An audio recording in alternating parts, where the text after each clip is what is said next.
Hi everyone, my name is Abella Marie. I am a model actress student and I am participating in the Indigo project. This is really hard for me to talk about. Last year, my nephew was taken to the hospital because he started throwing up and he had a bump on his head that we weren't sure how he got because he woke up that way from a nap.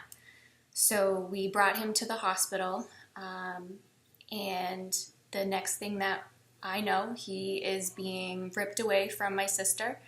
I was told to leave the hospital, and Who told you to leave the hospital? the administrators, because unbeknown at the time, they had filed a 51A on us saying that we abused my nephew. And who's they? The hospital. The hospital accused us of abusing my nephew, and they claimed because the bruise on his head was actually a brain bleed, that we had shaken him, and it was shaken baby syndrome. My God.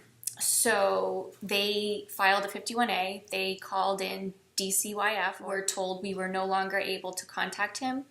We weren't able to see him. We weren't able to even get his medical information, even though my sister was his mother. I was also fighting for custody of him. Right, because normally a situation like that, the first thing that they should do is contact a family member. And they never did. Supposed to go to the court. They're supposed to show you the 51A report. They're supposed to bring in police.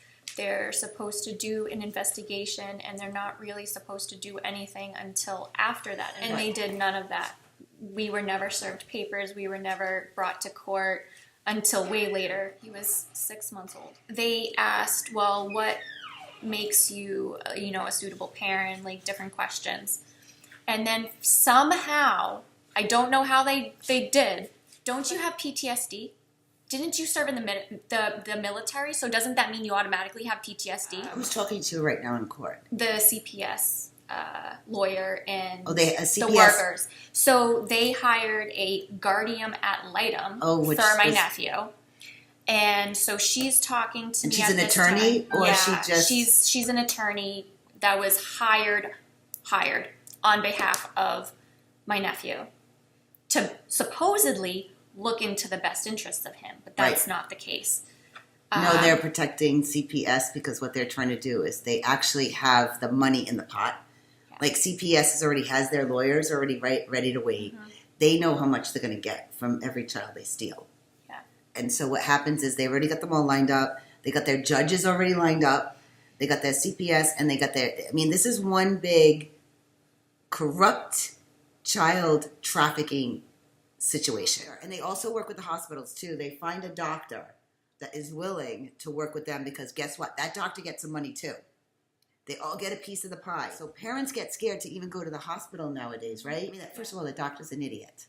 If you're a real doctor, you usually treat the child and figure out what the symptoms is, but the doctors are also not even doing that anymore. Just grab a child without a court order, no paperwork, nothing filed, no proof, no investigation. We're the police at this point. You want to hear the worst part? So when I was on the stand testifying, I did serve in the military. No, makes me so angry. I just want to. So I was told that because I was in the military and because I was raped and because I got PTSD. In the military. Because I was raped. In the military. That I am not fit to be a parent. I am not fit to have a child, and I am not capable of caring for a child. So they would never feel safe giving me my nephew because I am not somebody that is able to handle such a thing. I am not only a military member who served the country for 8 years, that I actually was in Iraq. So I went to war and I defended their rights, but yet I'm not able to be a parent. I'm not safe to be a parent. That you don't think I can go die for this country, but yet I can't showing respect and actually having respect, in my mind, are two different things. I don't care if you stand, sit, go to the toilet. If you have respect for your flag, it doesn't matter what position of your body you take, because that's not, to me, showing respect for any flag. Okay? Showing respect for a flag is actually understanding the meaning of that flag. That flag means freedom. It means courage. It means family values. Our country fought to protect its family. Families from Europe came over here to a right to have education, because they were poor over there, were denied it. They couldn't practice. They couldn't even open up a Bible. They came to this country to be able to pray to any God they wanted, to have a Bible, take care of their family, raise money, and grow a family, and have property. Well, right now, that whole flag thing right now, in my mind, the way our government is running, is not respecting the flag at all. And the people out there that think, oh, then they're not standing up, they're not protecting the veterans and all our sons that went to war who died for our flag. Well, excuse me, how are they treating your children when they come back here? Your sons and your daughters that go to war. This is the way your country is treating those vets. Those people that went over there to protect what the flag represents. You know? We're being told we're too unsafe to be parents. So they take them away. So you see how they're treated? So now, does this make you think twice? It's about, do you really respect what the meaning of that flag is? The sacrifice. It's the sacrifice. It's what you do. It's actions that count. It's not words.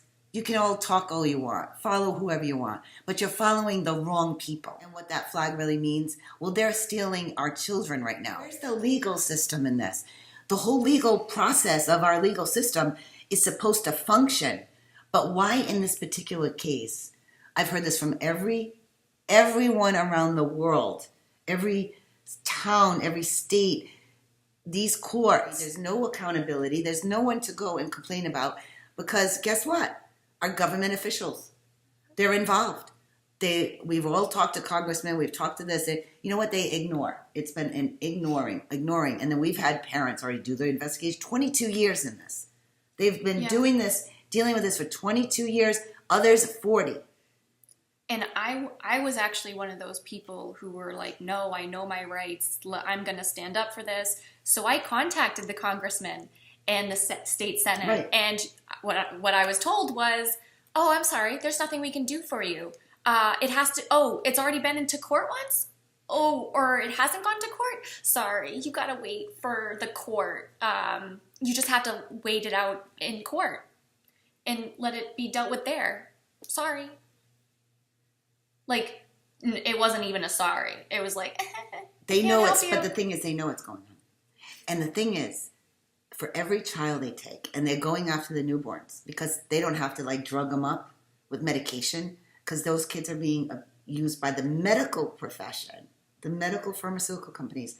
In order for the kids to stop asking for mommy or daddy or vovo or vuvu, they have to drug them up. And once they put them on 7 or 8 drugs, they don't ask. They're calm. And they're told that they have to take these medications.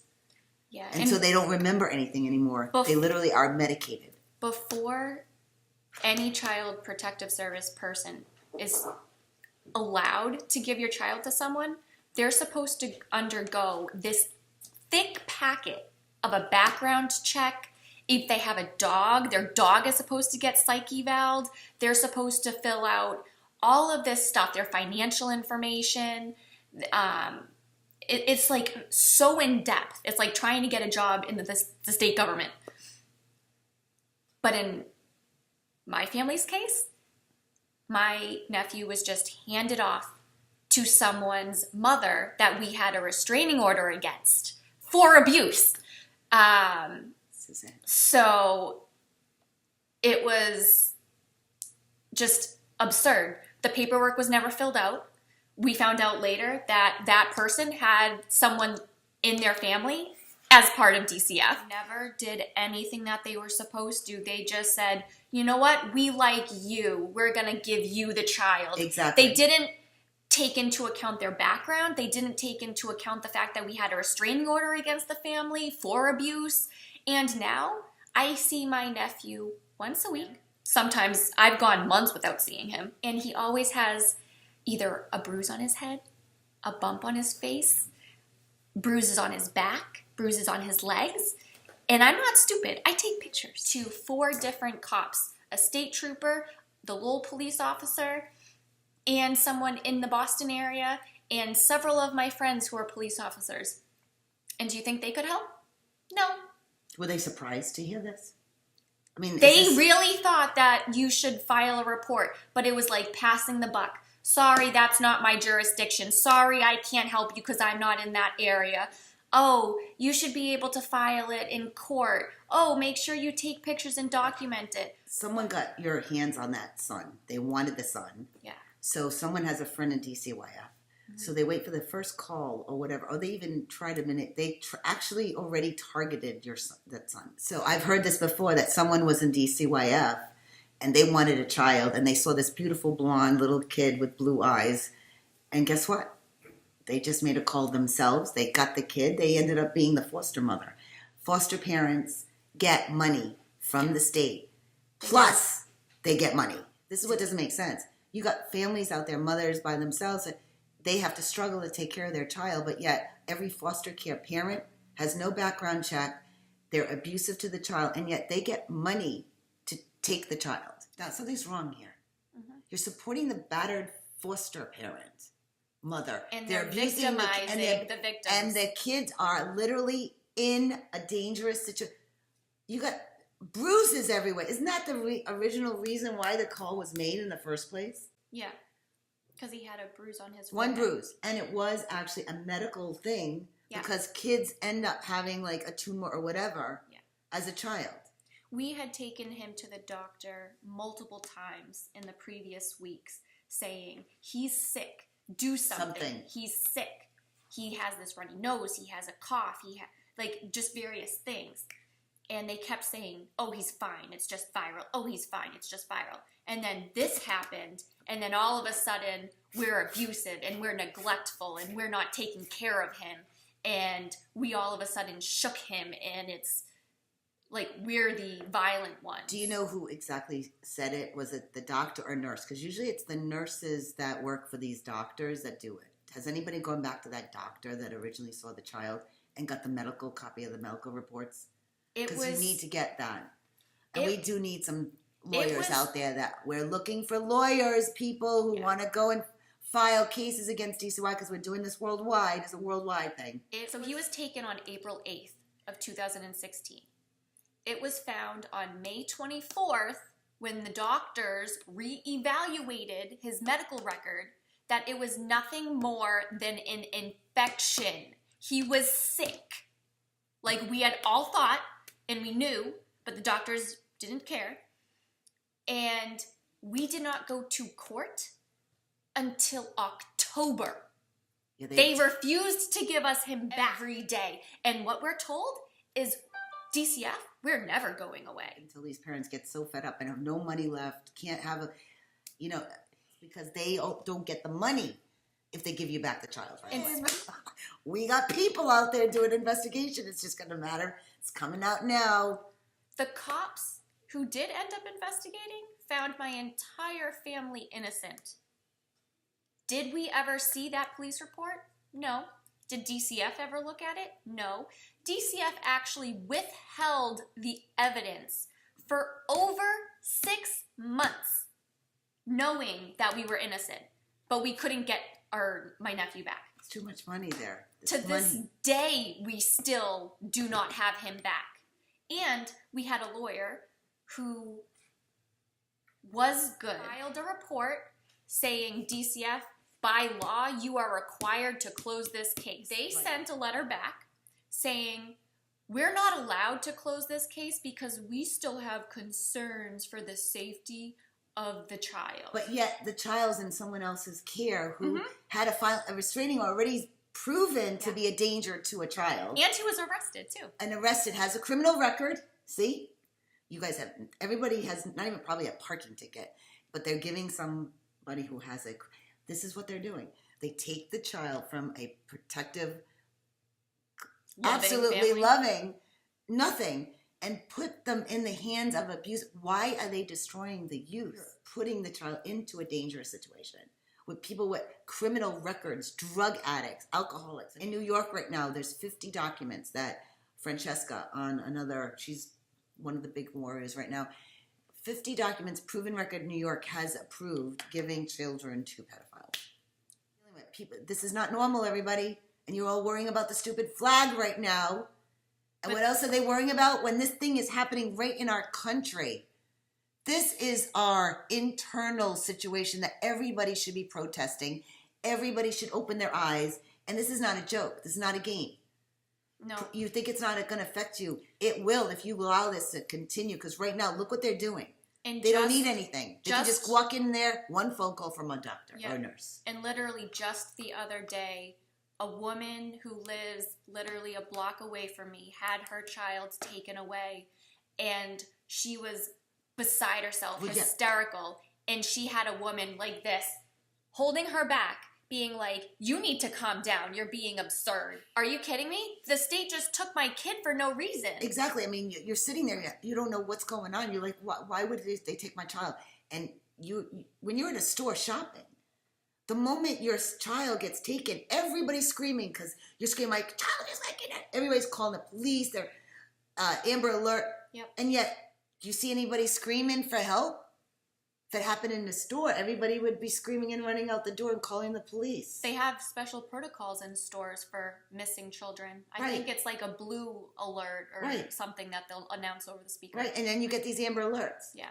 But yet, our kids are being kidnapped by DCYF. So where's the Amber Alert on that? Where are the police on this? Police need to be called and said, CPS just stole my kid. And they should be reacting. And I do not understand who in government turned around and gave them that much power, because right now, that's abuse of power in my book.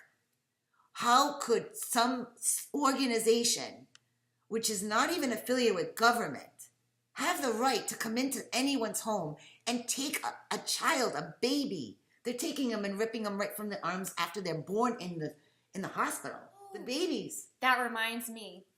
They told my sister that if she was ever to get pregnant again, they would take her baby. If you were a child already victimized and taken in the system, the moment you get older and have a baby, guess what they do? They go after your child. You've been taken as a child. Your future is that your kids are going to be taken by them too, if we don't stop them now. This is how bad it's gotten. They're working on your block. They each take a section. They're already now, and then they keep saying, oh, we don't have enough money. We need money. We need money. We don't have enough personnel to protect these kids that are being killed by the foster parents that we've put these kids in and taken them from a good parent, stuck them. So people are now, the kids are starting to come back out, and they're going to start suing.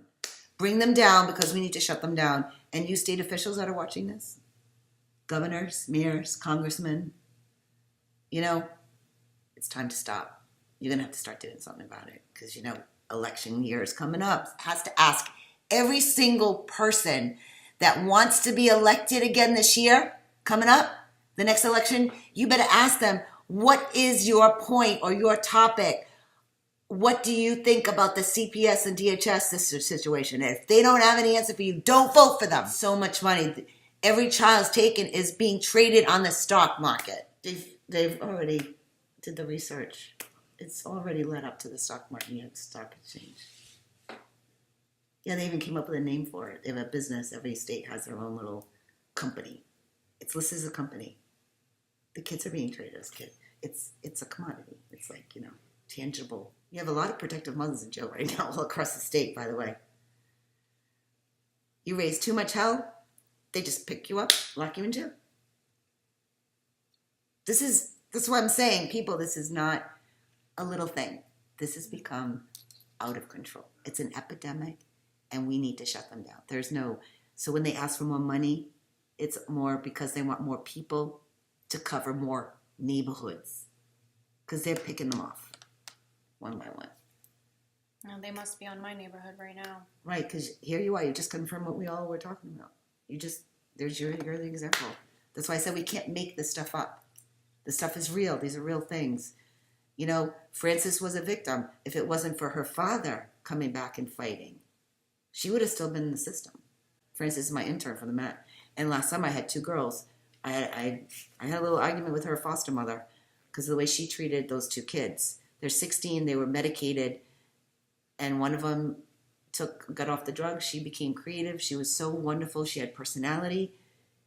And because the foster mother found out that she wasn't taking the medication, the minute she came back here medicated, she was so robotic. She was like, she wasn't the same person. She wasn't happy. She wasn't herself. She wasn't creative. She was kind of like, I could see her. I was like, oh my God, what is she doing to these kids? Because I saw what she was like without the medication. She didn't need it. But they wanted to talk to their real parents. They wanted to talk to their mother. And when they weren't on the drugs, they kept asking to speak. And what the foster parents do, they literally prevent those kids that want to reach out to their real parents. They dull their voice. From birth on, they're already given like all these diagnoses and they just drug them all up. And that's, the medical profession. Imagine how much money they're making. For every child they're stealing, they automatically medicate these kids. They're putting them on the most dangerous drugs, and that's why some of them are dying. And medical malpractice. It's the court, the CPS, CHS, it's the medical profession, it's the medical industry. They're making money off of this whole thing. You see how big this is? You think it's not affecting them? You do not want to go through the pain that my family has gone through, or any other family that has had this happen to them. It is literally the worst feeling in the world. It is like worse than dying, because it's like you have a loved one who you want to protect and you want to care for and you want to be there and you want to see them grow up, but yet you're missing their first walk, you're missing their first word, you're missing their first step, you're missing the crawling, you're missing them going off to preschool, you're missing every single little step of the way because somebody else decided that you weren't a good parent and they had no justifiable cause to even think that you were an unfit parent. It's like, oh, I don't like you, so you know what? You're not going to have your kids. There's no accountability here. There's no place in America right now for you to go for help because the court is the last place you're not going to get it. So that's what I'm trying to get. Your kid gets taken by this organization. You can't even go to a court for help. You can't go to your congressman or your state leaders for help. You can't even go to the police for help. There's literally nowhere you could go to get your child back. I mean, that's a scary thing.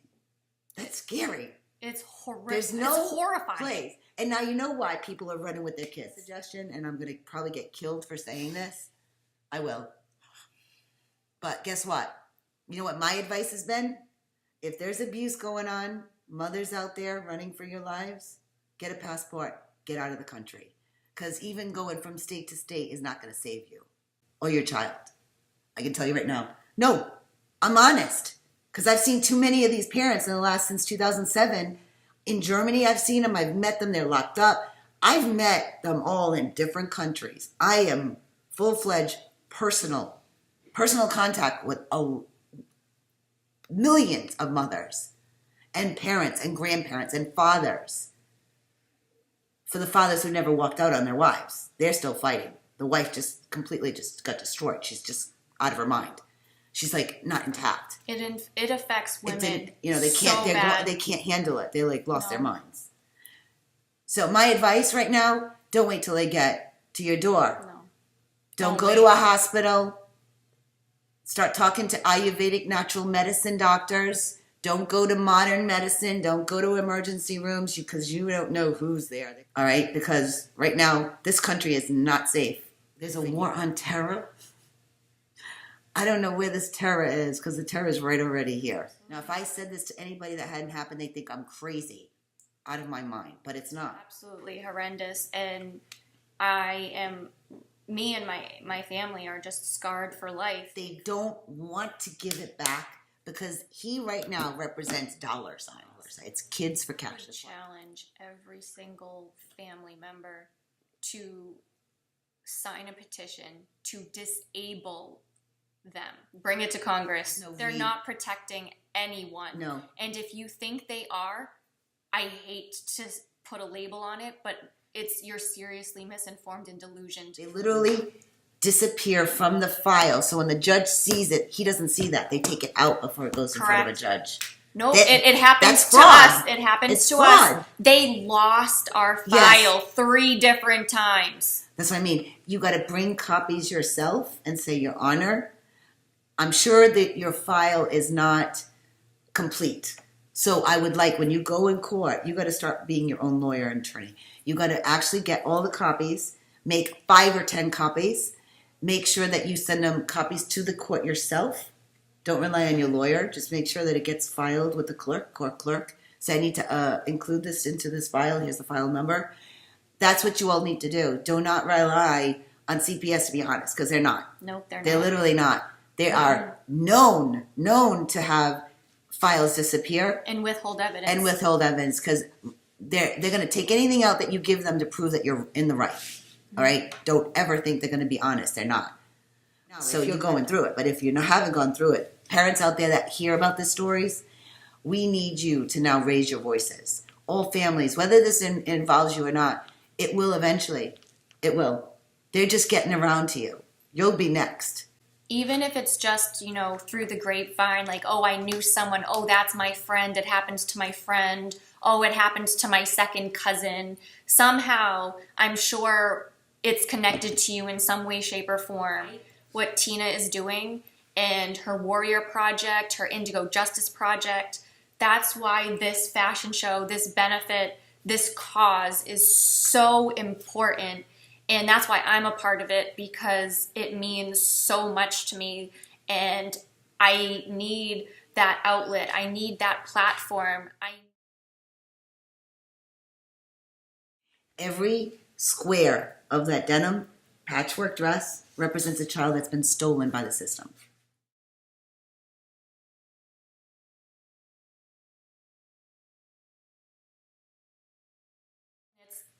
It should be considered empowering, enlightening. I feel like fashion and art is just such a great way to express this. And it's just a great method and platform to raise awareness.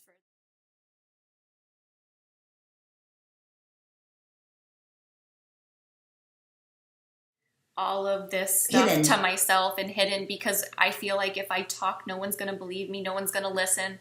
They're going to be like, oh, so sad. But it has nothing to do with me, so I don't care. Right. And it's like, but you should care. Right. This is how they're victimizing victims. They are re-traumatizing the traumatized. Exactly. They are telling military people who fought for this country that they are not fit to be parents, that they're considered unsafe, when they willingly got up and put their lives on the line. The people I know have died in the past 3 years.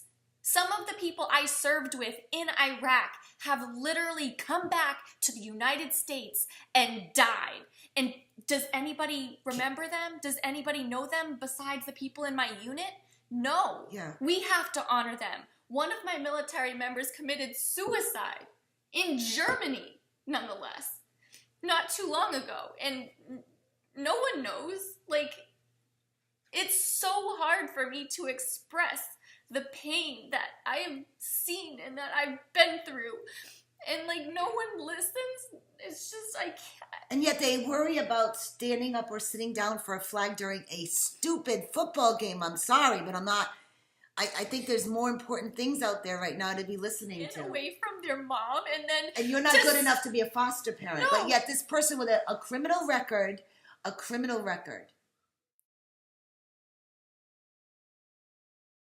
than you, and yet you did nothing wrong but almost die for your country, and yet they consider you unfit, but they consider the criminal more fit than you are. maybe come up with this idea. From now on, anyone that's going to serve America, maybe you should stop asking all these great families to send their sons and daughters to war to fight for this country.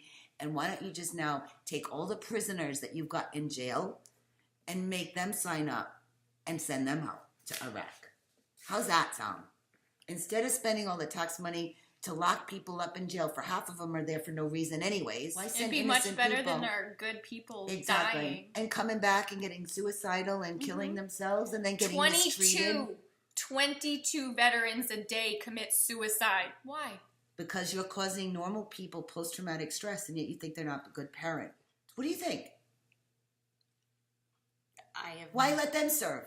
Let them go over there and die for this country. It's better than sitting in jail and rotting and using up taxpayers' dollars. You know what? I should be leading this country. I seriously do. I have awesome ideas. Morocco does not have any domestic violence or mistreatment of females or children anymore because here's what they have a law. If you abuse your wife or hit your wife in Morocco, he goes to jail or has to pay a gigantic fine. And if he doesn't go to jail or pay the fine, guess who takes his place? His parents. So the way they finally found a way to end domestic violence, rape, and disrespect and child abuse was to have the parents start getting responsibility for their children. Well, they have a proven 100% record that it works. So why don't we bring that over and from now on take the criminals that are sitting around wasting taxpayers' money, send them off to war, and they're our military. People coming back with post-traumatic stress disorder and committing suicide. And on top of it, we got to shut CPS, DHS down. There's no, let's rework it. No, it's too corrupt already. You got to shut it down and start from scratch. And the only people that should be CPS are parents.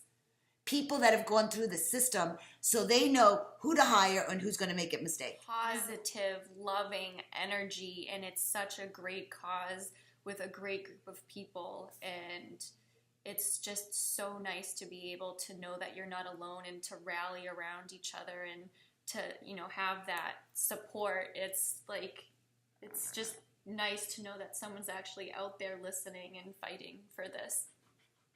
We had a good photo shoot, didn't we, today? Yeah, oh my gosh, it was amazing.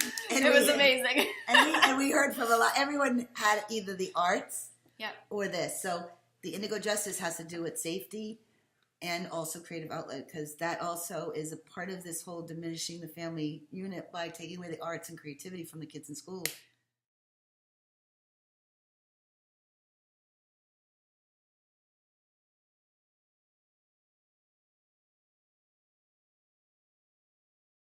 Kat is one of these brains, math, one of those. She's very smart.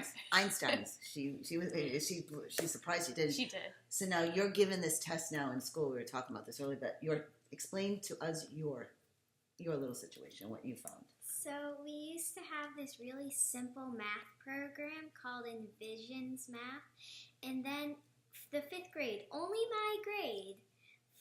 For some reason, I think they're trying something out. I don't know why they switched it, but they changed it to something called Engage and New York. And New York? Why New York? I don't know. It's New York have to do now with schools. Okay. And it's so confusing. There was this lesson about rounding, and we had to do rounding on a vertical number line. And my whole class didn't get it. My teacher had to explain everything. It was so confusing, my teacher had to cut out that whole lesson from the quiz. I've never even heard of that before. It's if there's a decimal, you either round up or down depending on if it's 0.5 or above or lower. That's how simple it is when I was in school. I don't know what that is. We did the same exact thing, but we had to show our work, which makes no exact sense. The top number, we had to do the actual number, and then the bigger number we could round it to. And then we had to find the midpoint. What? I know. They made up a lesson called Find the Midpoint. Okay, so you have to find the median to round it? Yeah. Okay. So, but the thing is, what grade are you in? 5th. You're in 5th grade. Fifth I remember just doing my simple math. Yeah. Now, what was the comment about the other girls? They said, what was it? Do you really need to know this in your future? No, we're never going to use vertical number lines. Like, we're not. I don't think we're even going to use number lines that much in real life. Actually, I never use a number line. I know. Do you? No, I know my numbers. So your school system right now is just constantly so up and down. And the most important thing is that they've gone and geared toward the left brain, but they're even twisting out around everything that you're learning is not even anything to do with when I went to school. And I don't see anything wrong with when I went to school. The teacher has to do the lesson twice herself to learn it before she teaches it. So that a teacher couldn't even get it. The teacher couldn't even get it. Most of the parents couldn't even get it. Because so now parents aren't going to have the power to help their child. Exactly. So here comes another version. How do you separate the family? School, which is how they do it. They mess this up so much that the kids can't even come to a parent for help for schoolwork anymore. Tend to destroy a family. They're doing it. And it's through the school system too. Besides taking the arts and creativity out, they're draining these kids to be like, I mean, what about the kids? What do they feel like? I am so stupid. Is that what happens? Do a child actually think, I'm so stupid? So they're trying to make the kids even think they're stupid because they can't get that? Nobody can get that. No one. It's going to shatter their self-esteem, their sense of self-worth, and then their voice is going to diminish until they have nothing because they'll feel utterly worthless. Yes. Disempowered.